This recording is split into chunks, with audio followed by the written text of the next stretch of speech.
Phuma Mahlaleli. Yebo kuyini? Mahlaleli, angilandanga into eziningi mina. Mina ngilanda umfazi wami Mahlaleli. Umfazi wakho? Bakhulumile abantu ukuthi uhamba nomfazi wami efusini ngale Mahlaleli. Ana phela ndoda amawalo mbangela umsindo. Wakwambona nomfazi wakho mina. Mahlaleli, umphakathi awuqambi imanga Mahlaleli. Kuthiwa nibonakele lona Jacob Mahlaleli likhamba libabili. Sisiyanga. Angazi ukuthi wona ngongantshela. Ndoda, zwala ukuthi ngivuke lapha ekuseni and ngizwile lithi lami liyadikiza lezandla zami ziyaluma ukuthi ngizafopha umuntu. So ngicela ukuthi ukhethe inkulumo zakho ngivuke lapha ekuseni ngalandani. Uchanga nibheke enthunyezele khona ngabazukulu bami igrocery. Wasohlangana phela lo nkosikazi wami.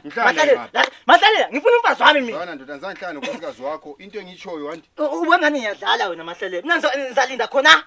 Uhlala khona umfazi wami ezephuma uzumkhiphe phela. Kusho ukuthi umfisile ukhona phakathi umfazi wami. Amfihlanga umfazi wakho ndoda into engiyenza lapha ngibuyele egrocery la ngafule yami kade ngizathatha igrocery lomza wami njani ngihambe la. Umfazi wami ke ungaphi Mahlaleli? Tell me phela ukuthi umfazi wami ungaphi Mahlaleli? Izwana vele ungamfanisi ukuthi kuthiwa ngathatha umfazi wakho ndoda mina. Indaba susola umbona ngihlala ngelamfazi ubona athi kuthiwa mina ngimuntu olandela umfazi wabantu.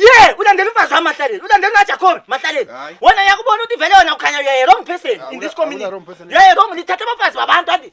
Lithemba ukuthi laliqinile lingasishaya. Yikho nje likuthembile Mahlaleli. Thembanga zwana jaha wena nxa uthi uthembe khona kanti wena hlala khona.